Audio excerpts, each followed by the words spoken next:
رب اشرح لي صدري ويسر لي أمري واحلل عقدة من لساني يفقهوا قولي سبحانك لا علم لنا إلا ما علمتنا إنك أنت العليم الحكيم اللهم يا معلم داود علمنا ويا مفهم سليمان فهمنا ربي زدني علما. அல்ஹம்துலில்லாஹ். அல்லாஹு தாலாவுடைய அன்பு அருளின் காரணமாக அவனுடைய பேரருளான குர்ஆனை தொடர்ந்து படிக்கக்கூடிய வாய்ப்பை எங்களுக்கு தந்திருக்கிறான். அந்த தொடரிலே இன்று ஒரு சந்தர்ப்பம் எங்களுக்கு கிடைத்திருக்கிறது. எங்களுடைய எண்ணங்களை தூய்மையாக்கி கொண்டு இத்திகாஃபுடைய நியத்தோடு இன்றைய விடயத்துக்குள்ளால் நாங்கள் வருவோம். 2 வாரமாக சூரத்துல் கஹஃப் நாங்கள் வளமையாக வெள்ளிக்கிழமை ஓதி வார சூரத்துல் கஹஃபை பற்றி ஒரு அறிமுகம் என்று தான் சொல்லணும். அதில் தஃப்சீர்னு சொல்லக்கொள்ள ஆழமாக போகணும். 110 வசனங்கள் இருக்குது. வசனத்துக்கு மாத கணக்கும் எடுக்கும். அதை நாங்கள் அந்த வளமையாக ஓதக்கொள்ள ஒரு சிந்தனையோடு ஓதுறதுக்காக வேண்டி அதை பற்றி கொஞ்சம் பார்க்கணும். அதில் போன கிழமை 2 விஷயம் கேட்கப்பட்டுச்சு. அதை நான் பார்த்து சொல்கிறேன். ஒன்று சூரத்துல் கஹஃப் ஓதுகிற நேரம் இது, அதாவது வியாழன் பின்னேரம் சூரியன் மறைஞ்சத்திலிருந்து வெள்ளிக்கிழமை ஸ்டார்ட் ஆகும். அதுக்கப்புறம் ஓதே. அதில் அதிகமான அறிஞர்களுடைய கருத்து வெள்ளிக்கிழமைன்னு சொல்கிற அந்த நாளில் ஓதணும்னு வந்து யௌமுல் ஜும்ஆன்னு தான் ஹதீஸ் வந்திக்குது. எனவே வெள்ளிக்கிழமை சூரிய மறையங்காட்டி உள்ள டைமுக்கு ஓதே, ஒரு நாள் முழுமையாக அந்த டைமிங். அதான் உறுதியான கருத்து. 2வது, அந்த சூரத்துல் கஹ்ஃபில் வார மூசா அலைஹிஸ்ஸலாம் அவர்களோட தொடர்புபட்ட அந்த சாலிஹான மனிதர் அபுதம் மின் இபாதினா, எங்களுடைய அடியார்களிலிருந்து ஒருவரை அவர்கள் சந்தித்தார்கள் என்று வாரதன். அது யார் என்று சொல்கிறதில் பெரும்பாலான இமாம்களுடைய கருத்து ஹிதர் அலைஹிஸ்ஸலாம். அதில் நேரடியாக ஹதீஸ் வரல, வேறு சில ஆதாரங்கள். இப்போ நாங்கள் இன்றைக்கி அவர் நபி இல்லை, ஹிதர் அலைஹிஸ்ஸலாம் நபி இல்லை. சில நல்ல மனிதர்களை பற்றி குர்ஆன் சொல்லி, இப்போ லுக்மான் அலைஹிஸ்ஸலாம், ஹிதர் அலைஹிஸ்ஸலாம், துல்கர்னைன், இவங்கெல்லாம் நபிமார்கள் இல்லை. ரைட். அதில் சூரத்துல் கஹ்ஃபை வந்து 4 பகுதி முக்கியமான விஷயங்களை தொடர்பு படுத்தி பேசுகிறதாக நாங்கள் சொன்னோம். ஒன்று வந்து அதில் முக்கியமாக 4 சம்பவம் இருக்குது. ஒன்று குகைவாசிகள் என்ற அந்த இளைஞர்களுடைய சம்பவம்.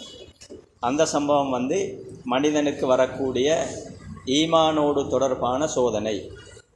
அந்த சோதனையில் அந்த இளைஞர்கள் எப்படி வெற்றி பெற்றார்கள், அவர்களை சோதித்தவர்கள், அந்த ஈமானோடு இருந்த இஸ்லாத்தோடு இருந்த மக்களுக்கு எதிராக வாழ்ந்தவர்கள் எப்படி தோற்று போனாங்கன்னு சொல்கிற விஷயத்தை அந்த சம்பவம் சொல்லும். 2வது, செல்வத்தோடு தொடர்பான சோதனை. மனிதனுக்கு செல்வம் நிறைய கிடைச்சொன்னே அவன் அல்லாஹ் மறந்துடுவான், மறுமையை மறந்துடுவான். ஒரு சோதனையாக அல்லாஹு தஆலா கொடுப்பான். அந்த நேரத்தில் அந்த செல்வம் கொடுக்கப்பட்ட மனிதனை, அவனோடு இருந்த ஒரு நல்ல மனிதன், நண்பன், அவன் எப்படி நெறிப்படுத்துறதுக்கு முயற்சி செஞ்சான் அந்த செல்வம் கொடுக்கப்பட்ட அந்த மனிதனை. ஆனால் அதுக்கு பிறகு அந்த மனிதன் ஏற்றுக்கொள்ளல. அவருடைய சொத்து செல்வங்கள் எல்லாம், அந்த விவசாய பூமிகள் எல்லாம் அழிக்கப்பட்டு அதுக்கு பிறகு கவலைப்பட்டான் என்ற ஒரு செய்தி 2வது சம்பவத்தில் வரும். 3வது சம்பவம் அறிவோட தொடர்பான விஷயம். அறிவு கொடுக்கப்பட்ட மனிதன், அவனுக்கு வரக்கூடிய சோதனை. அப்போ அறிவு கிடைத்தால் பெருமை வரக்கூடாது, அறிவு கிடைத்தால் பணிவு வரணும். அறிவுள்ள மனிதனுக்கும் இறைவனுக்கும் அல்லாஹுக்கும் இடையிலான உறவு மிக நெருக்கமாக இருக்கணும் என்ற ஒரு வழிகாட்டலை மூசா அலைஹிஸ்ஸலாம், அல்லாஹு தஆலாவோட ஒரு நபியை அந்த சோதனைக்குட்படுத்தி ஒரு நல்ல மனிதர் ஹிதர் அலைஹிஸ்ஸலாம் அவர்களோடு தொடர்படுத்தி, நான் அதிகமான அறிவு கொடுக்கப்பட்டிருக்கிறேன், ஒரு பெரிய ஒரு அறிவாளி என்ற சிந்தனையை மூசா அலைஹிஸ்ஸலாம் அவரிடத்திலிருந்து அல்லாஹு தஆலா எடுப்பதற்கான அந்த நிகழ்வை நடத்தி காட்டினார். இதைவிட பெரிய அறிவாளி இருக்கிறார்கள் என்பது. 4வது, ஆட்சியும் அதிகாரமும் கொடுக்கப்பட்டு ஒரு மனிதனை சோதிக்கிற விஷயம். அதில் வந்து துல்கர்னைன் அலைஹிஸ்ஸலாம் அவர்களுக்கு முழு உலகத்தினுடைய ஆட்சியும் கொடுக்கப்பட்டு, பூமியின் இருக்கக்கூடிய மஷ்ரிக் மக்ரிப், வடக்கு கிழக்கு தெற்கு மேற்கு என்று சொல்லக்கூடிய எல்லா பகுதியையும், கிழக்கு மேற்கு என்ற எல்லா பகுதியும் அவர் வலம் வந்தார். ஒவ்வொரு சமூகத்தையும் சந்தித்தார். பூமியில் எப்படி நீதியை நிலைநாட்டுறதுக்கு அவர் உழைத்தார். அதே நேரம் பிழை செய்யக்கூடிய மனிதர்களை நியாயமான முறையில் எப்படி தண்டித்தார், நல்ல மனிதர்கள் எப்படி அவர்கள் பாராட்டினார், ஊக்குவிச்சார். கடைசியாக அவர்கள் செஞ்ச ஒரு பெரிய ஒரு சமூக பணி, கியாமத்து நாள் வரைக்கும் அந்த யஜூஜ் மஜூஜ் என்று சொல்லக்கூடிய பெரும் குழப்பத்தை ஏற்படுத்தக்கூடிய அந்த சமூகத்தை ஒரு இடத்துல அடைச்சி மதிலால் கட்டி மறைச்சி வச்சாரு என்று சொல்லக்கூடிய அந்த சம்பவத்தை சொல்லி. அப்போ இந்த நாளும் அறிஞர்கள் வழங்கப்படுத்துவாங்க.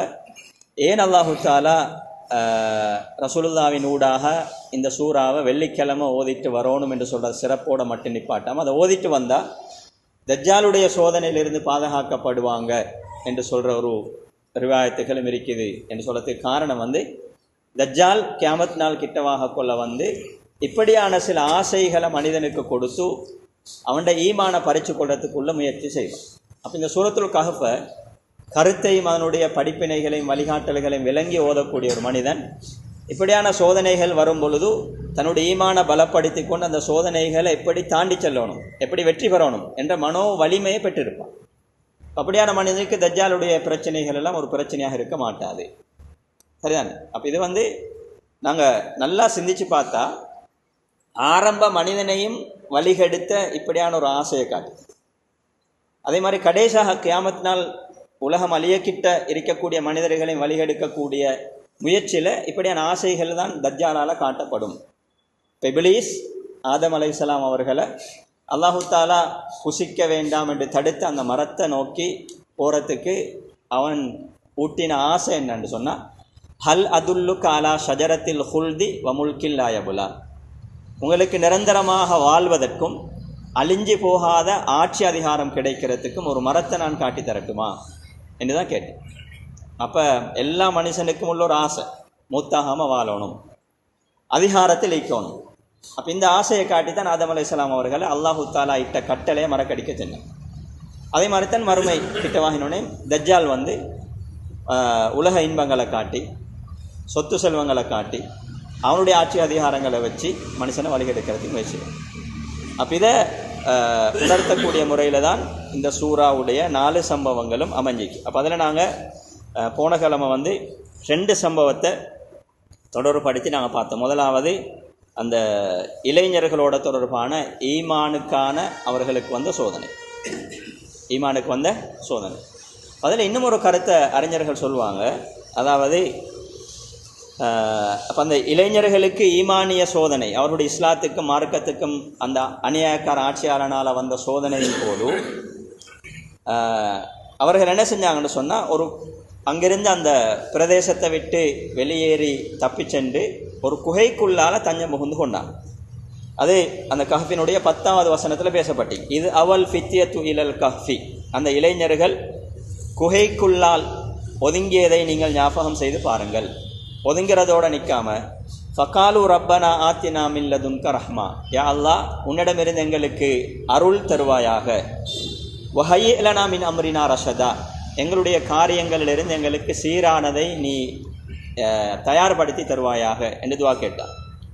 அப்போ அதை அந்த இடத்தை பேசக்கொள்ள சில அறிஞர்கள் இமாம்கள் சொல்லுவாங்க, மனிதனுக்கு ஈமானில் இஸ்லாத்தில் சோதனை வரும் பொழுது இது போன்ற குகை போன்ற பாதுகாப்பான இடங்களுக்குள்ளால் அவர்கள் தஞ்சம் புகுந்து அல்லாஹுடைய உதவியை தேட வேண்டும்.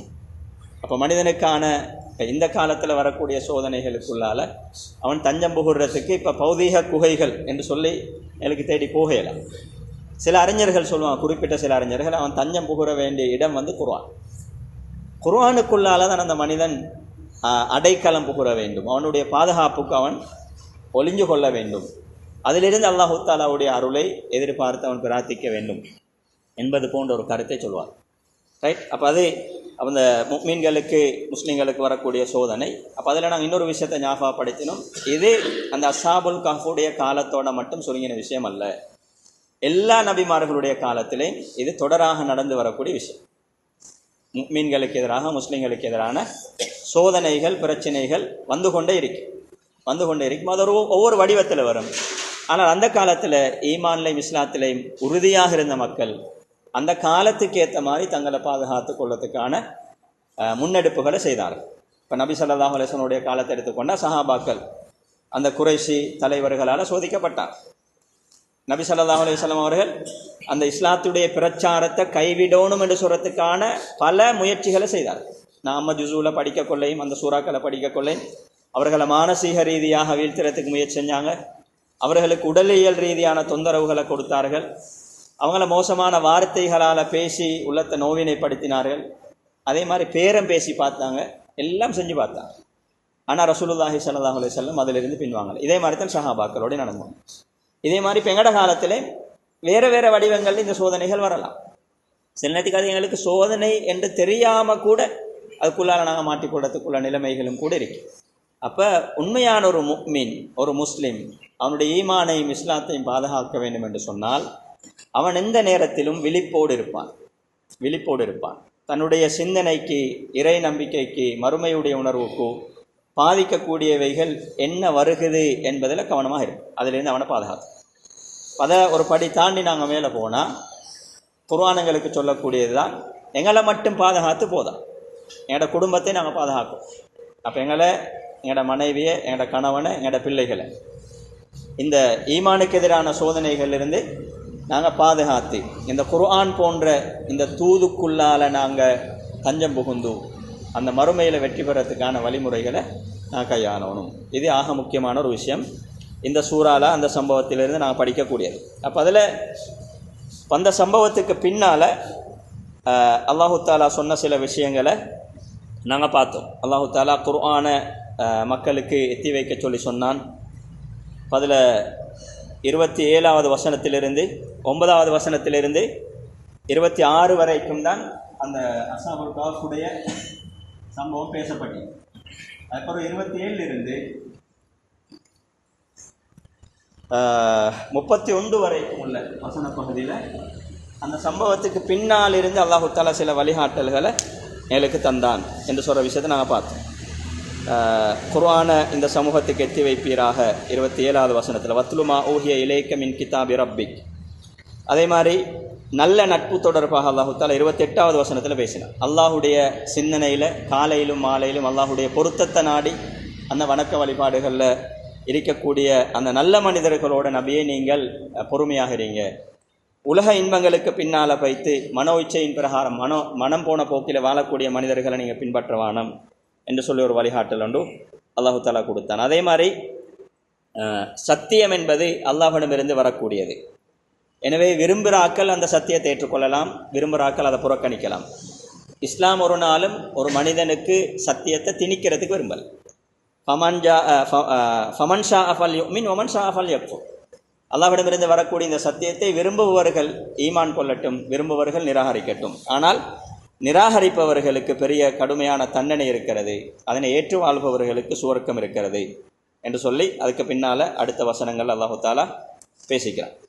ரைட். அதுக்கு அடுத்த சம்பவத்தில் அந்த பெரும் 2 தோப்புக்கள் கொடுக்கப்பட்டு பெரிய செல்வத்துக்கு சொந்தக்காரனாக இருந்த மனிதன் அவன் அல்லாஹ்வை மறந்து பேசின போது அவனுடைய நல்ல நண்பன் அவனுக்கு அந்த நல்ல விஷயங்களை ஞாபகப்படுத்தி வழிகாட்டின விஷயங்களை 32வது வசனத்திலிருந்து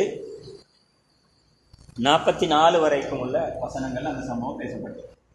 32லிருந்து 44 வரை இந்த பகுதியில் அந்த செல்வத்தோடு தொடர்பான அந்த சோதனை பேசப்பட்டது. அதுக்கு பிறகு பெரிய ஒரு பகுதியில் அல்லாஹு தஆலா அந்த சம்பவத்திலிருந்து சில வழிகாட்டல்கள் எங்களுக்கு தந்தது.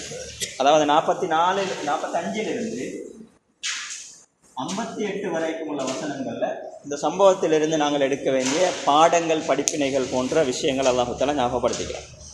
அதில் முதலாவது விஷயம்தான் 45வது வசனத்தில் நாங்கள் போன முறை ஞாபகப்படுத்தினோம். வதரிபலஹும் மஸலல் ஹயாத்தி துன்யா கமா இன் அன்சல்நாஹு மினஸ் ஸமா. நபி அவர்களுக்கு உலக வாழ்க்கைக்கு உதாரணமாக வானத்தில் இருந்து நாங்கள் இறக்கி வைத்த மழை நீரை சொல்லுங்கள். அது அப்படியே பயிர்களோடு கலந்து அந்த பயிர்கள் காலப்போக்கில் அப்படியே காற்றால் அடித்து செல்லப்படக்கூடிய சருகுகளாக மாறிவிடும். இதுபோல தான் இந்த உலக வாழ்க்கை. மழை நீர் பட்ட வந்து புட்பூண்டுகள் எல்லாம் அப்படி செழிப்பாக வளரும். அதை பார்த்து ஏமாந்து போகவானோம். காலப்போக்கில் அதை அப்படியே காஞ்சி சருகுகளாக மாறி போகும். இதை மாதிரி தான் உலக வாழ்க்கை. அப்போ அந்த மனுஷன் என்ன செஞ்சான், அவனுடைய தோட்டம், திராட்சை, அதே போல் ஏனைய பயிர்கள் இருந்த அந்த தோட்டத்தில் உருவான அந்த விளைச்சல்களை பார்த்து அவன் அல்லாஹ்வை மறந்தான். இதை மாதிரித்தான் இந்த உலகம் இருக்கும். பார்க்கறதுக்கு பசுமையாகவும் செழிப்பாகவும் இன்பமாகவும் இருக்கும். ஆனால் இதை பார்த்து நீங்கள் மறந்து போகணும். இது ஒரு காலத்தில் காற்றில் அடித்து செல்லப்படக்கூடிய சருகுகளாக மாறும் என்ற உலகத்தை பற்றி இப்படி ஒரு சிந்தனையை நீங்கள் எடுத்துக்கொள்ள வேண்டும். அதே போல் 46வது வசனத்தில் அல்லாஹு தாலா உலகத்தில் இருக்கக்கூடிய சொத்து செல்வங்களும் பிள்ளைகளும் ஜீனத்துல் ஹயாத்தி துன்யா, உலக வாழ்க்கையின் அலங்காரங்கள், அதாவது அது மேக்கப் பண்ணுற மாதிரி. சரிதானே? அப்போ அது யதார்த்தம் இல்லை, யதார்த்தம் இல்லை. அப்போ யதார்த்தம் வந்து அதெல்லாம் அதை தாண்டி இன்னும் ஒன்று இருக்கிறது, மறுமை ஒன்று இருக்கிறது. அதில் உண்மையான நல்ல விளைவு யாருக்கு கிடைக்கும் என்று சொன்னால், நீங்கள் செய்யக்கூடிய நல்ல அமல்கள். இதுதான் அல்லாஹு தாலாவிடத்தில் உங்களுக்கு மிச்சமாக இருக்கக்கூடிய வல் பாக்கியாத்து சாலிஹாத்து ஹைருன் இந்த ரப்பிக்க சவாபா, மீதம் இருக்கக்கூடிய சாலிஹான் அமல்கள் தான் உங்களுடைய ரப்பிடத்திலே சிறந்த கூலியை பெற்றுத்தரக்கூடியது. வஹைருன் அமலா, நீங்கள் ஆசை வைக்கிறதுக்கு மிச்சம் சிறந்தது அல்ல. இந்த உலகத்தில் இருக்கக்கூடிய சொத்து செல்வங்களையோ பிள்ளைகளையோ இந்த அலங்காரங்களின் மீது நீங்கள் ஆசை வைக்க வேண்டாம் என்று சொல்லிட்டு ஒரு பெரிய ஒரு பகுதியில் அல்லாஹு தாலா அப்படியே மனுஷனை மறுமையை நோக்கி நகர்த்தி கொண்டு போகிறான். உலக இன்பங்களுக்கு பின்னால் போகக்கூடிய மனுஷன் மறுமையை பற்றி யோசிக்கணும். 47, 48வது வசனம், 49, அதே மாதிரி இடையில ஒரு விஷயத்தை பேசிட்டு திரும்ப 52, 53 இந்த வசனங்கள் எல்லாமே மறுமையுடைய உலகம் அழிவு, மறுமையுடைய காட்சியை பற்றி பேசு. வயோமன் உசையிருள் ஜிபால ஒத்தரல் அருள பாரிசத்தன் ஒஹஷரனாகும் ஃபலம் நுகாதிர் மின்ஹும் அஹதா. அந்த நாளையிலே மலைகளை நாங்கள் நகர்த்தி செல்வோம். அந்த சந்தர்ப்பத்திலே நீங்கள் பூமியை திறந்த வெளியாக காண்பீர்கள், திறந்த வெளியாக காண்பீர்கள். பாலைவனம் போல முழு நிலமும் இருக்கும். இடையில் எந்த மலைகளோ மரங்களோ கட்டிடங்களோ எதுவும் இருக்காது. வஹஷர்னாகும், எல்லா மக்களையும் நாங்கள் ஒன்று திரட்டி எடுப்போம். ஃபலம் நுகாதிர் மின்ஹும் அஹதா, அவர்களிலே யாரையும் நாங்கள் விட்டு வைக்க மாட்டோம் என்று அந்த மறுமையுடைய அதுக்கு பிறகு அந்த மக்கள் எல்லோரும் அல்லாஹுக்கு முன்னால் அணிவகுத்து நிறுத்தப்படுவார்கள்.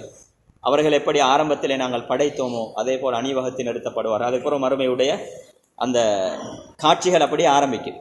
அந்த செயலேடுகள் மனிதர்களுக்கு முன்னால் காண்பிக்கப்படும். ஃபதரல் முஜ்ரிமீன முஷ்ஃபிகீன மிம்மா ஃபீஹி, அந்த செயலேடுகளை பார்த்து பாவிகள் பெரும் அச்சத்தோடு இருக்கும் நிலைமையிலே நீங்கள் பார்ப்பீர்கள். அவர்கள் அந்த நேரத்திலே பேசிக்கொள்வார்கள், யா வைலத்தனா மாலிஹாதல் கிதாப் லா யுகாதிரு சகீரத்தன் வலா கபீரத்தன் இல்லா அஹ்சாஹா, எங்களுக்கு ஏற்பட்ட நாசமே, கை சேதமே, இந்த ஏடுக்கு என்ன நடந்திருக்கிறது? நாங்கள் செய்த சின்னதையும் விட்டு வைக்கல, பெரியதையும் விட்டு வைக்கல, அவைகள் அனைத்தையும் மிக அழகாக மட்டிட்டு பதிவு செய்து வைத்திருக்கிறது என்று அவர்கள் கவலைப்படக்கூடிய அந்த காட்சி அல்லாஹ் தஆலா அப்படி பேசியிருக்கார். அதே மாதிரி மறுமையில் இன்னும் சில விடயங்களை தொடர்ந்து பேசிக்கொண்டு போகிறான். அப்போ இது அல்லாஹ் தஆலா அந்த மறுமையில் இருக்கக்கூடிய அந்த காட்சி, உலகம் அழியும், மறுமையில் நல்லவர்கள் எப்படி இருப்பார்கள், பாவிகள் எப்படி இருப்பார்கள் என்பதை அப்படியே இந்த உலக இன்பங்களை பற்றி பேசின 2வது சம்பவத்துக்கு பின்னால் அந்த மறுமையுடைய சிந்தனையை மனுஷனுக்கு கொடுக்கும். அப்போ எனக்கு பார்க்கலும் வரலாற்றில் நடந்த சம்பவங்கள் எல்லாத்தையும் நாங்கள் எடுத்து பார்த்தால் என்ன நடக்குதுன்னு சொன்னால், மறுமையுடைய நம்பிக்கை இல்லாமல் போகிறது. மறுமல நபிமாருடைய காலத்தில் வந்தவர்களாக இருக்கலாம், மறுமையுடைய சிந்தனை இல்லாட்டி மனுஷன் அப்படியே உலகத்துக்கு பின்னால் இழுபட்டு கொண்டு போயிடுவான். அவனுடைய ஈமான் அப்படியே பலவீனம் அடைஞ்சு போயிடும். எனவே அல்லாஹு தாலா இந்த உலக இன்பங்களை பேசிட்டு, உலகம் என்று சொன்னால் அது அழிஞ்சு போகும், அது ஒரு அலங்காரம், அதே நீர்பற்ற பயிர்களை போல செழிப்பாக எழுந்து அப்படியே ஒரு காலப்போக்கில் வாடி சருகுகளாக மாறிடும் என்று சொல்லிட்டு நீங்கள் இதுக்கு பின்னால் போகாமல் மறுமையை பற்றி கொஞ்சம் சிந்திங்க என்ன அல்லாஹு தாலா எங்களுக்கு அந்த பாடத்தை இடையில தாரான். ரைட். அதில் அதே மாதிரி 54வது வசனத்தில் நாங்கள் பார்த்தார். இந்த 58வது வசனம் வரங்காட்டி தான் பேசி, இது 54வது வசனத்தில் குர்ஆனை பற்றி, குர்ஆனை ஏன் இந்த மக்கள் ஈமான் கொள்கிறார்கள் இல்லை, அதே மாதிரி தூதர்களுடைய பணி என்ன என்பதை பற்றிய விஷயங்கள் அதில் பேசப்பட்டிருக்கு. குர்ஆனில் நாங்கள் எல்லா விஷயங்களையும் மக்களுக்கு தெளிவுபடுத்தியிருக்கிறோம். ஆனால் மனிதர்கள் இந்த குர்ஆன் போன்ற இந்த தூத அதிகமாக எதிர்த்து தர்க்கம் செய்யக்கூடியவனாக இருக்கிறான். வமாமன, அந்த குர்ஆன் 55வது வசனம் கேட்குறத பாருங்க. வமாமன அன்னாஸ யுமினு இது ஜா அஹுமுல் ஹுதா, மனிதர்கள் அவர்களுக்கு அல்லாஹ்விடமிருந்து நேர்வழி வந்த போது அவர்கள் அதனை ஈமான் கொண்டு வயஸ்தக்ஃபிரு ரப்பஹும், தங்களுடைய ரப்பிடத்திலே பாவ மன்னிப்பு தேடுவதற்கு அவர்களுக்கு தடையாக இருந்தது எது, அல்லது அவர்களுக்கு தடையாக இருக்கவில்லை.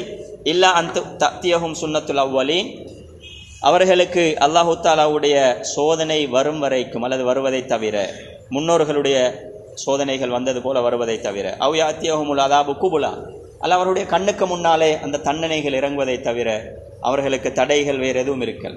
அப்போ அதாவது அது வரைக்கும் தான் அவர்கள் அதனை புறக்கணித்து கொண்டு வருகிறார்கள்.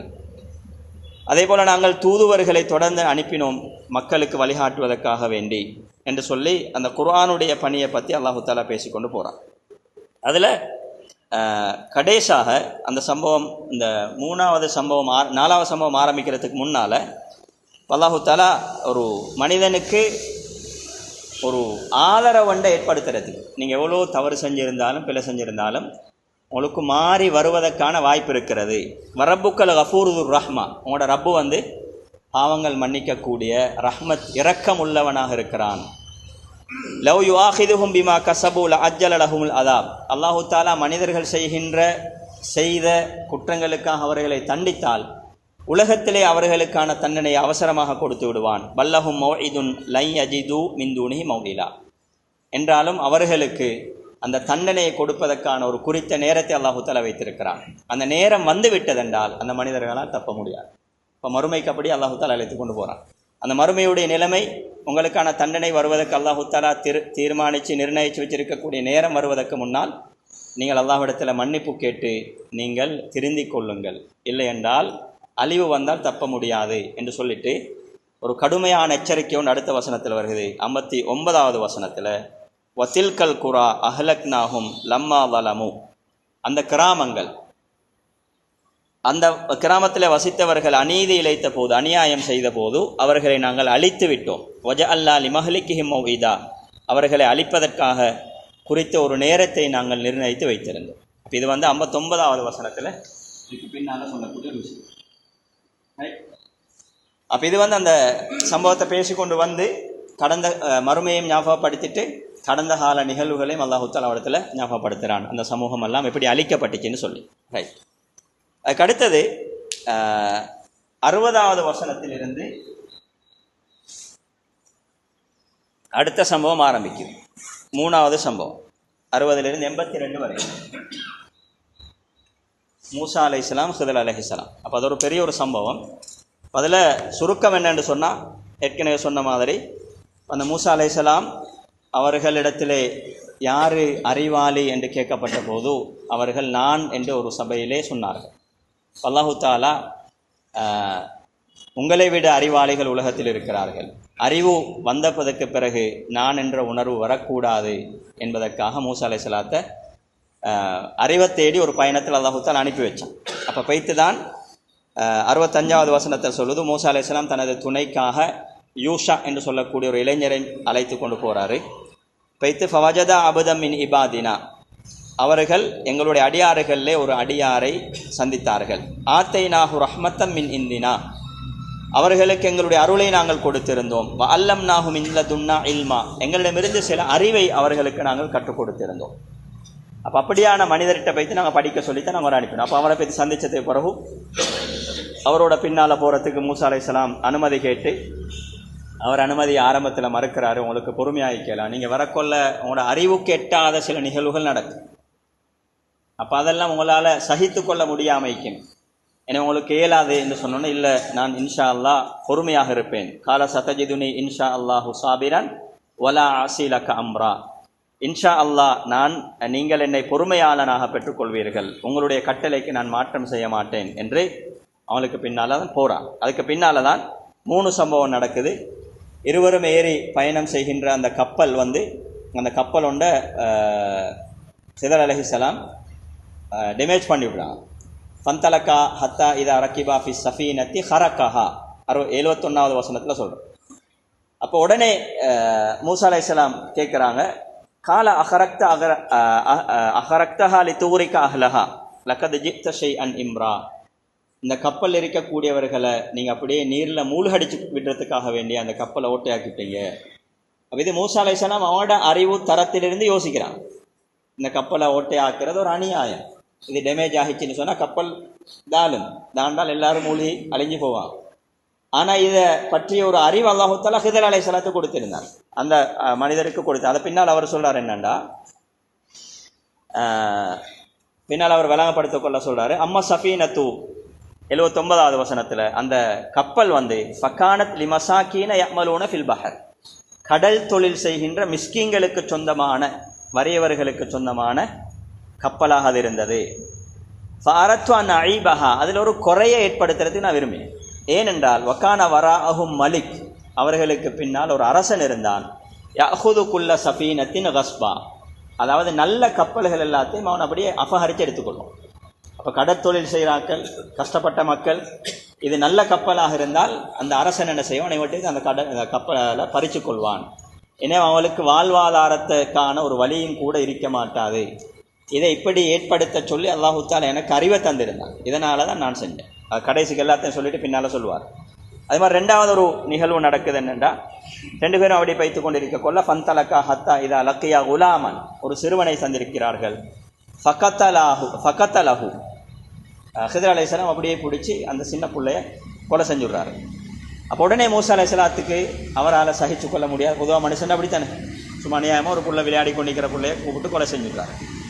கால அக்கத்தல்த நஃப்ஸன் ஜக்கியா, ஒரு பரிசுத்தமான ஒரு ஆத்மாவை நீங்கள் கொலை செய்து விட்டீர்களா? பிகைரி நஃப்ஸின், பலிக்கு பலி என்ற நிலைமை இல்லாமல் நீங்கள் ஒரு மோசமான செயலை செஞ்சிட்டீங்க என்று அவர் சொல்கிறார். பத பின்னால் விளங்கப்படுத்துகிறாரு 80வது வசனத்தில். வஅம்மல் குலாம், அந்த சிறுவன், நான் கொலை செஞ்ச அந்த சிறுவனை பொறுத்த வரையிலே, ஃபக்கான அபவாஹு முக்மினைனி, அவனோட உம்மா வாப்பா ரெண்டு பேரும் முக்மீன்கள். ஃபஹஷீனா அயுருஹிகஹுமா துக்யானன் வ குஃப்ரா, இந்த சிறுவன் வந்து வரம்பு மீறி சென்று இறை நிராகரிப்பின் ஊடாக அந்த உம்மா வாப்பவை கஷ்டப்படுத்தி போடுவான் என்று நாங்கள் பயந்தோம். அதனால தான் அந்த பிள்ளையை சின்ன வயசில் கொலை செஞ்சோம். பெருத்து ஒரு மோசமான மனிதனாக மாறினால் உம்மா வாப்புக்கு கஷ்டமாக இருக்கும் என்றவர் அதை விளங்கப்படுத்துகிறார். மூணாவது சம்பவம் தான், அவங்க ரெண்டு பேரும் பைத்து கொண்டிருக்க கொள்ள ஒரு கிராமத்துக்கு போகிறாங்க. ஃபந்தலக்கா ஹத்தா இதா அத்தையா அஹல கரியா, கிராமவாசிகளை சந்தித்து ரெண்டு பேரும் உணவு கேட்குறான். ஆனால் அபவ் ஐயுலையிஃபூஹுமா, அந்த ரெண்டு பேருக்கும் விருந்தளிப்பதற்கு அந்த கிராமவாசிகள் மறுத்து விடுகிறார்கள். ஃபவஜதா ஃபிஹா ஜிதாரன் யுரீது அன் யங்கல்ல, அந்த கிராமத்தில் ஒரு பெரிய ஒரு மதில் உண்டு, அப்படி உடஞ்சி விழப்பாக்குது. ஃபஅகாமஹு, ஹிதர் அலைஹிஸ்ஸலாம் அதை அப்படியே சீர் செஞ்சு விட்டாங்க, நிப்பாட்டிவிட்டாங்க. அப்போ அந்த நேரத்தில் மூசா அலைஹிஸ்ஸலாம் சொன்னாங்க, எங்களுக்கு உதவி செய்யாத ஒரு சமூகத்துக்கு நீங்கள் என்னத்துக்கு இப்படி ஒரு உதவி செய்யணும்? எங்களுக்கு சாப்பாடு தரல. அப்போ அந்த மதில் அப்படியே உடஞ்சி போலட்டுன்னு அவங்களுக்கு கூட இருந்துச்சு, ஏன் அதை பிடிச்சி நிப்பாட்டினீங்க என்று கேட்டோன்னே அதைத்தான் அவங்க பின்னால் விளங்கப்படுத்துறது 82வது வசனத்தில். அம்மல் ஜிதாரு ஃபக்கான லி குலாமேனி யத்தீமை ஃபில் மதீனா, அந்த மதிலை மதிலை பொறுத்தவரையிலே, அந்த பெரும் சுவரை பொறுத்தவரையிலே, அது அந்த நகரத்தில் அந்த கிராமத்தில் இருந்த 2 அனாதை பிள்ளைகளுக்கு சொந்தமானது. வக்கான தஹ்தஹு கன்சுன் லஹுமா, அதுக்கு கீழால் அவர்களுக்கென்று அவங்களோட பெற்றார்கள் புதைச்சி வச்சு அல்லது ஏற்பாடு செய்யப்பட்டிருந்த ஒரு புதையல் இருந்தது. வக்கான அபூஹுமா சாலிஹன், அந்த 2 பிள்ளைகளுடைய வாப்பவும் ஒரு நல்ல மனிதர். எனவே அந்த 2 பிள்ளையும் பெருத்து வளர்ந்து வந்து அவர்களுக்குரிய அந்த செல்வத்தை அவர்கள் எடுத்துக்கொள்ள வேண்டும் என்று அல்லாஹ் ஏற்பாடு செய்திருக்கிறான். எனவே ஏற்கனவே அந்த மதில் அடைஞ்சு விழுந்துட்டுன்னு சொன்னால் அதில் இருக்கக்கூடிய புதையல் வெளியே வரும், ஊர் மக்கள் அதை எடுத்துக்கொள்வார், உரியாக்களுக்கு போய்த்து சேராது. அப்போ அது அப்படியே இந்த பிள்ளைகள் பெருத்து வரங்காட்டியும் அது பாதுகாக்கப்படணும், இது அல்லாஹ்ட ஏற்பாடு என்று எல்லாத்தையும் வழங்கப்படுத்திட்டு அவர் கடைசியாக சொல்கிறாரு, வமா ஃபஅல்துஹு அன் அம்ரி, இதில் எதுவுமே நான் சுயமாக செஞ்சதில்லை, அல்லாஹ் என்னை வழிகாட்டி நான் செஞ்சேன். அப்போ இப்போ இடத்துல அந்த அறிவு என்று வரக்கொள்ள மூசா அலைஹிஸ்ஸலாம் அந்த மனிதனுடைய அறிவுக்கண்டு ஒரு எல்லை இருக்கிறது. இப்போ மூசா அலைஹிஸ்ஸலாம் அவருடைய அறிவு மனிதன் அல்லது நபி என்ற தரத்திலிருந்து அவங்க இந்த 3 நிகழ்வையும் பார்த்தாங்க. இதெல்லாத்தையும் தாண்டிய ஒரு அறிவை அந்த 65வது வசனத்தில் சொன்ன மாதிரி, அல்லம் நாகும் இல்லதுன்னா இல்மா, இவருக்கு நாங்கள் எங்களிடமிருந்து அறிவை கொடுத்திருந்தோம் என்று அல்லாஹு தஆலா சொன்னான். அந்த அறிவு, அல்லாஹ்விடமிருந்து வந்த அறிவு வந்து மனிதனுடைய அறிவு எல்லைக்கு அப்பால் பட்ட விஷயமாக இருந்தது. அவனால் சிந்திக்க இயலாது. வெளியில் அவன் அறிவு எல்லையிலிருந்து பார்த்தால் இது ஒரு பிழை என்று சொல்லித்தான் விளங்கும். அப்போ மூசா அலைஹிஸ்ஸலாம் ஹிதர் அலைஹிஸ்ஸலாம் அப்படி தான் பேசினான். லக்கத் ஜிக்த ஷைஅன் இம்ரா, லக்கத் ஜிக்த ஷைஅன் நுக்ரா, மோசமான ஒரு தீய ஒரு செயலை நீங்கள் செஞ்சிட்டீங்க, இப்படித்தான் அவனோட பதில் எல்லாம் இருந்துச்சு. அதுக்கு பிறகு தான் இவங்க ஒவ்வொன்றா விளங்கப்படுத்திட்டு கடைசிக்கு சொன்னால் இதெல்லாம் நான் செஞ்சதில்லை, இது அல்லாஹ் எனக்கு சொல்லி தந்தது என்று சொல்லி அதை விளங்கப்படுத்துகிறேன். அப்போ இந்த அறிவோட வரக்கூடிய மனிதனுக்குள்ள சோதனை படிக்கலாம். எங்களோட அறிவு எவ்வளோ பெரியதாக இருந்தாலும் அதற்கு ஒரு எல்லை இருக்கிறது, அதனை தாண்டி எங்களால் போக முடியாது. வஃபௌக குல்லிதி இல்மின் அலீம். குர்ஆன் சொல்லும் என்ன, ஒவ்வொரு அறிவாளிக்கு மேலால் இன்னும் ஒரு அறிவாளி. அப்போ அந்த அறிவை பற்றி அந்த வசனத்தை விளங்கப்படுத்தக்கொள்ள அறிஞர்கள் என்ன சொல்லுவாங்கண்டா, மனிதர்களையும் ஒரு அறிவாளியை விட ஒரு பெரிய ஒரு அறிவாளி இருப்பார். இப்படி எல்லாம் தாண்டி சென்று அதுக்கு மேலால் ஆகப்பெரிய அறிவாளி என்று அந்த அறிவினுடைய கடைசி எல்லை அல்லாஹை பற்றி சாரும். அல்லாஹ் தான் ஆகப்பெரிய அறிவாளி. அந்த அறிவு என்பது மனிதனுக்கு ஒரு வரையறுத்து கொடுக்கப்பட்ட ஒரு விஷயம். அப்போ அவன் அந்த அறிவை பெற்றுக்கொண்டு போகும் பொழுது நான் அறிவாளி என்ற சிந்தனையோ அல்லது அவனுடைய அறிவினால் அநீதி இழைக்கின்ற மக்களுக்கு பாதிப்பு ஏற்படுத்துகின்ற செயற்பாடுகளையோ செய்யக்கூடாது என்பதை குர்ஆன் தெளிவாக பேசியிருக்கிறது. அது தொடர்பான வேறு பல சம்பவங்களும் குர்ஆனில் வந்திருக்கு. ரைட், இதை நாங்கள் தொடர்படுத்தி இன்னொரு வகுப்பில் நாங்கள் பார்ப்போம். என்ன நேரம் போதாது. அடுத்த சம்பவம் தான் கடைசியாக வரக்கூடிய சம்பவம். அப்போ இந்த சம்பவத்துக்கு பிறகு இடையில வேற வசனங்கள் இல்லை. இந்த சம்பவத்தை முடிகிறத்தோட, அதாவது 82வது வசனத்தோட மூசா அலைஹிஸ்ஸலாம் ஹிதர் அலைஹிஸ்ஸலாத்துடைய சம்பவம் முடியுது. அப்புறம் 83வது வசனத்திலிருந்து துல்கர்னைன் அலைஹிஸ்ஸலாத்துடைய சம்பவம் ஆரம்பிக்குது. அப்போ அதுக்கு இடையில வேறொரு விஷயங்களும் அவர்த்தில் சொல்லப்பட்டிருக்கல. அதில் 83லிருந்து கிட்டத்தட்ட 102வது வசனம் வரைக்கும் இதனுடைய விஷயங்கள் அப்படியே தொடர்ந்து போகுது. அதுக்கு பின்னால் அந்த 103லிருந்து 110 வரைக்கும் உள்ள வசனங்களில் சில பாடங்களையும் படிப்பினைகளையும் அல்லாஹ் தஆலா மிக முக்கியமாக பேசிக்கிறோம் கடைசி பகுதியில். அப்போ இதில் நாங்கள் பார்த்தோம் என்று சொன்னால், துல்கர்னைன் வயஸ் அலூனக அன் துல்கர்னைன், நபியே துல்கர்னைனை பற்றி உங்கள்கிட்ட கேட்பான். குல் சஅத்லு அலைக்கும் மின்ஹு திக்ரா, அவர்களை பற்றி நான் உங்களுக்கு சில விடயங்களை ஓதி காண்பிக்கிறேன் என்று சொல்லுங்கள். சொல்லிட்டு தான் பின்னால் உள்ள வசனங்கள் எல்லாம் அல்லாஹ் தஆலா கொடுக்குறார்.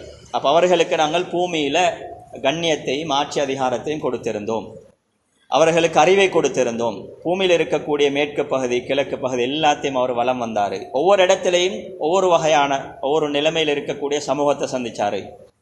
அந்தந்த இடத்துல எப்படியான சேவைகள் அவருடைய ஆட்சி அதிகாரத்தை வச்சு செஞ்சு கொள்ள முடியுமோ, மக்களுக்கு செய்ய முடியுமோ அதெல்லாம் செஞ்சார். அதில் சில மனிதர்கள்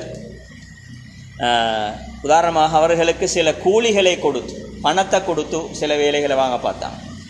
ஆனால் அவர்கள் சொன்னார், இல்லை, அல்லாஹ் எனக்கு தந்த அதிகாரம் அவனுடைய அருள் இது போதும், இதை வச்சு நான் உங்களுக்கு என்னால் முடியுமான பணியை நான் செய்கிறேன் என்பது போன ஒரு கருத்து. உதாரணமாக பாருங்க, 94வது வசனத்தில் காலு ஒரு ஏரியாவுக்கு போன அந்த சமூகம் சொன்னாங்க, யாதல் கர்ணை துல்கர்னைனே இன்ன யஜூஜ வமஜூஜ முஃப்ஸிதூன ஃபில் அர்த். யஜூஜ் மஜூஜ் என்று சொல்லக்கூடிய அந்த சமூகம் பூமியிலே குழப்பத்தை ஏற்படுத்துகிறார்கள். ஃபஹல் நஜ்அலு லக ஹர்ஜன், உங்களுக்கு நாங்கள் ஒரு பண உதவி ஒன்று, பொருளாதார உதவி ஒன்று நாங்கள் செய்யட்டுமா? அலா அன் தஜ்அல பைனனா வ பைனஹும் சத்தா, எங்களுக்கும் அவர்களுக்கு மத்தியில் ஒரு தடுப்பு சுவரை ஏற்படுத்துவதற்காக வேண்டி என்று கேட்டார். அவர் சொன்னார், என்ன கால மாம கன்னி ஃபீஹி ரப்பி ஹைருன், அல்லாஹு தஆலா எனக்கு தந்த அந்த அதிகாரம் வசதி வாய்ப்பு நீங்கள் சொல்வதை விட மிகவும் சிறந்ததாக இருக்கிறது. ஃபஅஈனூனி பிக்குவத்தின், உங்களுடைய உடல் பலத்தால் எனக்கு உதவி செய்யுங்க. அஜல் பைனக்கும் அபைனகும் ரதுமா, உங்களுக்கும் அந்த யஜூஜ் மஜூஜுக்கும் இடையில் ஒரு பெரிய ஒரு தடுப்பு சுவரை நான் ஏற்படுத்துகிறேன் என்று சொல்லி இரும்பை கொண்டு வர வச்சு அந்த ஈயத்தை உருக்கி ஊற்றி அப்படியே அந்த சுவரை ஏற்படுத்தினாங்க 2 மலைகளுக்கு மத்தியில். அது அப்படியே போகுது. ரைட். அப்போ அதில் அந்த இடத்துலையும் அவர் கடைசியாக அந்த 98வது வசனத்தில் இவர் சொல்வார், துல்கர்னைன் அலைஹிஸ்ஸலாம் எவ்வளோ பெரிய ஒரு ஆட்சி அதிகாரம் கொடுக்கப்பட்டு இவ்வளோ பெரிய ஒரு பணியெல்லாம் செஞ்சுட்டு அவர் சொல்கிற என்னண்டா, காலஹால ரஹ்மத்து மின் ரப்பி, இது என்ற ரப்பு எனக்கு தந்த அருள். சும்மா யோசிப்பாருங்க பாபு, இன்று சாதாரணமான ஒரு பாராளுமன்ற உறுப்பினர் அவர் ஒரு வேலையை செஞ்சுட்டு, அல்லது ஒரு பிரதேச சபை உறுப்பினர் அவருக்கு கொடுத்திருக்க இந்த ஆட்சி தொடர்பான அதிகாரத்தில் இருந்து கொண்டு ஒரு வேலையை செஞ்சுட்டு நான் செய்தேன் என்பதை சொல்வதற்கான எவ்வளோ முயற்சிகள் எடுக்கப்படுது. நான் செய்த வேலை என்று சொல்லத்தை மக்கள் மயப்படுத்துறதுக்கு, மக்கள் வாக்குகளை பெற்றுக்கொள்றதுக்கு எவ்வளோ முயற்சிகள் எடுக்கப்படுது. இவர் செஞ்ச வேலை என்ன, இவருக்கு கொடுக்கப்பட்டிருந்த ஆட்சி அதிகாரம் என்ன, இவர் செய்த பணி என்ன, இவர் அன்று செய்த பணி கியாமத் நாள் வரைக்கும் மக்களுக்கான பயனை கொடுத்து கொண்டிருக்கிறார்.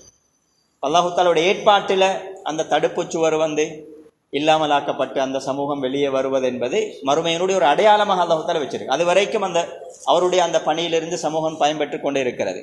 அப்போ அந்த பெரிய பணியை செஞ்சுட்டு அவர் சொன்னது என்ன, கால ஹாதா ரஹ்மத்தும் மின் ரப்பி, இது என்னுடைய ரப்பு எனக்கு செய்த அருள். அங்கே ஹிதர் அலைஹிஸ்ஸலாம் சொன்னது என்ன, அவருடைய அறிவெல்லாம் வெளிப்படுத்திட்டு இது நான் செஞ்சதல்ல, இது அல்லாஹ் எனக்கு செஞ்சது. யூசுப் அலைஹிஸ்ஸலாத்தை எடுத்து பார்த்தா அவர் பெரிய ஒரு சேவை செஞ்சார். கிட்டத்தட்ட 7-8 வருஷம் அந்த சமூகம் பஞ்சத்தில் சாப்பிட்றதுக்கு ஒன்றும் இல்லாமல் அழிவதற்கு இருந்து காத்து கொண்டு இருந்த பெரிய ஒரு வறட்சியிலிருந்து அந்த சமூகத்தை பாதுகாத்துட்டு, இது என்ற ரப்பு எனக்கு தந்த அருள், இது ஏண்ட திறமையால் ஒன்றும் செய்யலை என்று அவர் இது மாதிரி குர்ஆன்ல எழுக்க பார்க்கல. நிறைய நல்ல ஆட்சியாளர்கள் எடுத்து பார்த்தா துல்கர்ன் அலைஹிஸ்ஸலாம், தாவூத் அலைஹிஸ்ஸலாம், சுலைமான் அலைஹிஸ்ஸலாம், யூசுப் அலைஹிஸ்ஸலாம், அதே மாதிரி சுலைமான் அலைஹிஸ்ஸலாத்துடைய காலத்தில் இருந்த சபா என்ற பெண்மணி அவள் இஸ்லாத்துக்கு வாரா. இப்படியானவருடைய ஆட்சியெல்லாம் குர்ஆன் சிலாகித்து பேசும். அவனுக்கு கொடுக்கப்பட்டிருந்த அதிகார எல்லை மிகவும் விரிந்தது. இப்போ சுலைமான் அலைஹிஸ்ஸலாத்தை எடுத்துக்கொண்டா அவளுக்கு காற்று, ஏனைய படைப்புகள், ஜின்கள் அனைத்துமே வசப்படுத்தி கொடுக்கப்பட்டிருச்சு. இவ்வளோ ஒரு பிரமாண்டமான ஆட்சியை செய்தவர்களிடத்திலையும் கூட இந்த பெருமை இருக்கல. அப்போ இதைத்தான் அல்லாஹு தஆலா இந்த சூரத்துல் கஹ்ஃபின் ஊடாக சொல்கிற மனிதனுக்கு வரக்கூடிய ஆட்சி அதிகாரம் சார்ந்த சோதனை. இந்த சோதனையில் அவனுடைய அதிகார எல்லை, அதிகார வரம்பு எவ்வளோ விரிந்து போனாலும் இது அல்லாஹ் எனக்கு தந்தது, அல்லாஹுடைய அருள் என்ற சிந்தனையோடு இருக்கணுமே தவிர என்னுடைய சாதனை என்ற உணர்வு அணுவளவு கூட அவனுக்கு வரக்கூடாது. அதே மாதிரி அந்த அதிகாரத்தை வச்சு இயன்றளவு சமூகத்துக்கான தன்னுடைய சேவைகளை ஆற்ற வேண்டுமே தவிர தன்னுடைய அல்லது தன்னை சார்ந்தவர்களுடைய லாபத்துக்காக உழைக்கக்கூடாது. இப்போ யூசுப் அலைஹிஸ்ஸலாம் ஒரு தெளிவான ஒரு உதாரணம், எல்லாருக்கும் தெரிஞ்ச ஒரு சம்பவம் தான். அவர் என்ன செஞ்சார், அவருக்கு கொடுக்கப்பட்டிருந்த அறிவையும் அவருக்கு கொடுக்கப்பட்டிருந்த அதிகாரத்தையும் வைத்து ஒரு சமூகத்துக்கான ஒரு பெரிய ஒரு பணியைத்தான் செஞ்சார். அவர் தன்னுடைய குடும்பத்துக்கோ அல்லது தன்னை சார்ந்தவர்களுக்கோ ஒரு விஷயங்களை செஞ்சு கொள்ளணும் என்று சொல்கிற உணர்வு அவருக்கு வரல. அப்போ இது ஒரு முக்கியமான ஒரு விஷயம். அப்போ அவர் அந்த சம்பவத்தை முடிக்கக்கொள்ள அவரை துல்கர்ன் அலைஹிஸ்ஸலாம் சொல்லுவார், இப்படி ஒரு மதிலை கட்டி நான் இந்த சமூகத்தை அடைச்சி வச்சுக்கிறேன், ஆனால் ஃபைதா ஜா ரப்பி ஜா அலஹு தக்கா, என்னுடைய ரப்புடைய வாக்கு, அதான் இது அழியோணும் என்ற ஒரு அந்த கட்டளை வந்தால் இந்த மதில்கள் அனைத்தும், தடுப்பு சுவர்கள் அனைத்தும் தவிடு பொடியாகிவிடும். வக்கான வாழ்து ரப்பி ஹக்கா, என்னுடைய ரப்புடைய வாக்கு சத்தியமானதாக இருக்கிறது. அல்லாஹு தஆலா தொடர்ந்து சொல்கிற வத்தரக்னா பஅலஹும் யௌம இதின் யமூஜு ஃபீ பஅல், அந்த நாளையிலே மறுமை கிட்டவாகும் பொழுது அந்த சுவர் அப்படியே இடிந்து விழுந்து அல்லது திறந்து அந்த சமூகம் வெளியே வந்தபோது சிலரோடு சிலர் அப்படி அலைகள் போன்று மோதி செல்வார்கள். அதுக்கு பிறகு அப்படியே மறுமையுடைய காட்சி அல்லாஹு தஆலா அப்படியே பேசிக்கொண்டு போகிறார். அப்போ இதுக்கு பின்னால் இருக்கக்கூடிய கடைசிக்கு அல்லாஹு தஆலா பேசுகிற விஷயம் என்னென்றால், அஃபஹசிபல் லதீன கஃபரு, காபிர்கள் எண்ணிக்கொண்டிருக்கிறார்களா, ஐயத்தஹிது இபாதி மின் தூனி அவுலியா, என்னை தவிர்த்து விட்டு என்னுடைய அடியாறுகளை தங்களுடைய நேசர்களாக அல்லது எஜமானர்களாக எடுத்துக்கொள்ள முடியும் என்று நினச்சி கொண்டிருக்கிறாங்களா. அப்போ இறை நிராகரிப்பையும் ஷிர்க்கையும் சிலை வணக்கத்தையும் அல்லாஹு தஆலா இடத்துல ஒரு எச்சரிக்கை போன்று அல்லாஹு தஆலா சொல்கிறார்.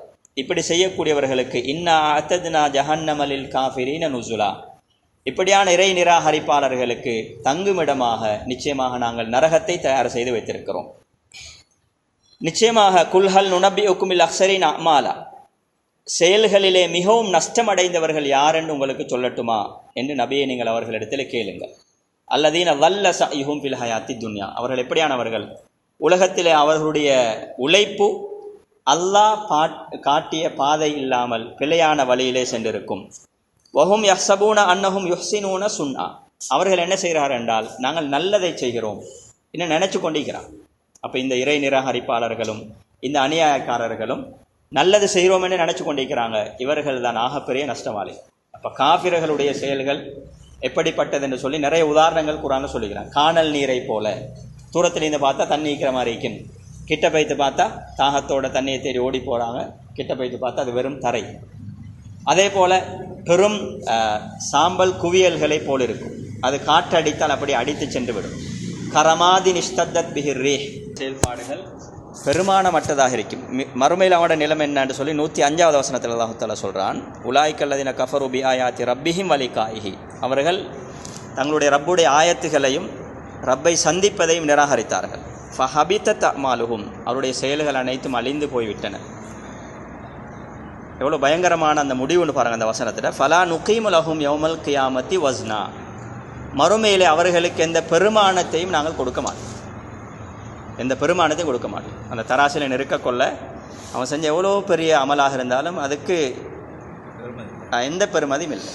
அதை தராசில் வச்ச ஒரு அணுவளவு கூட பாரமாக இக்காது. அதே நேரம் அடுத்த பகுதியில் சொல்கிற 107வது வசனத்தில், இன்னல்லதீன ஆமனு வாமிலு சாலிஹாத், நிச்சயமாக ஈமான் கொண்டு நல்ல செயல்கள் செய்தவர்கள், கானத் லஹும் ஜன்னாத்துல் ஃபிர்தௌஸி நுஸுலா, அவர்களுக்கு ஃபிர்தௌஸ் என்ற சுவர்க்கங்கள் தான் தங்கும் இடமாக இருக்கும். அப்போ முன்னால் சொன்னது என்ன? இன்னா அஅ்தத்னா ஜஹன்னம லில் காஃபிரீன நுஸுலா, காஃபிர்களுக்கு ஜஹன்னத்தை, நுஸுலா அவர்களுக்கு தங்கும் இடமாக நாங்கள் வைக்கிறோம். ஈமான் கொண்டு அமல் செய்த சாலிஹான் அமல் செய்தவர்களுக்கு ஜன்னாத்துல் ஃபிர்தௌஸி நுஸுலா, அவர்களுக்கு தங்குமிடமாக ஃபிர்தௌஸ் என்ற சுவர்க்கம் இருக்கும் என அல்லாஹ் தஆலா சொல்லி. அப்போ இந்த 2 வித்தியாசமான திசையை நோக்கித்தான் மனிதன் ஓடிக்கொண்டிருக்கிறான். இதில் நாங்கள் எந்த இடத்துல இருக்கணும் என்று சொல்கிறத தான் முடிவெடுக்கணும் என்ற ஒரு விஷயத்தை இந்த சூரா எங்களுக்கு தெளிவாக சொல்லிக்குது. கடைசி வசனம், ஃபமன் கான யர்ஜூ லிகா ரப்பிஹி, யார் தன்னுடைய ரப்பை சந்திக்க வேண்டும் என்ற ஆசையோடு ஆதரவோடு இருக்கிறாரோ, ஃபல்யமல் அமலன் சாலிஹன், அவர் செய்ய வேண்டியது என்னென்னா நல்ல அமல்கள் செய்யட்டும். வலா யுஷ்ரிக் பி இபாதத்தி ரப்பிஹி அஹதா, தன்னுடைய ரப்புடைய வணக்கத்திலே தன்னுடைய ரப்புக்கு இணையாக யாரையும் வைக்க வேண்டாம், இணை வைக்க வேண்டாம் என்று சொல்லி 110வது வசனத்தில் அல்லாஹ் தஆலா முடிக்கும். அப்போ இது மிக வாழ்க்கைக்கு தேவையான மிக முக்கியமான சூரா. இன்ஷாஅல்லாஹ் இதோட தொடர்பான சில விஷயங்கள் நாங்கள் சூரா படிச்சுக்கிறோம். இந்த சூரா பேசக்கூடிய இந்த ஈமானுடைய சோதனை, செல்வத்தோடு தொடர்பான சோதனை, கல்வியோடு தொடர்பான சோதனை, ஆட்சி அதிகாரங்களோடு தொடர்பான சோதனை, இதில் ஜுஸூல சின்ன சின்ன சூறாக்களில் நாங்கள் யோசிக்கிறதுக்கு என்னென்ன விஷயங்கள் அல்லாஹ் தஆலா ஞாபகம் செய்து வச்சுக்கிறான். அது இல்லாமல் அதோடு தொடர்பாக குர்ஆனில் வேறு எங்கே சம்பவங்கள் வந்திருக்குது என்று சொல்லத்த ஒரு சமரியாக இன்ஷா அல்லாஹ் நாங்கள் அடுத்த வகுப்பில் பார்ப்போம்.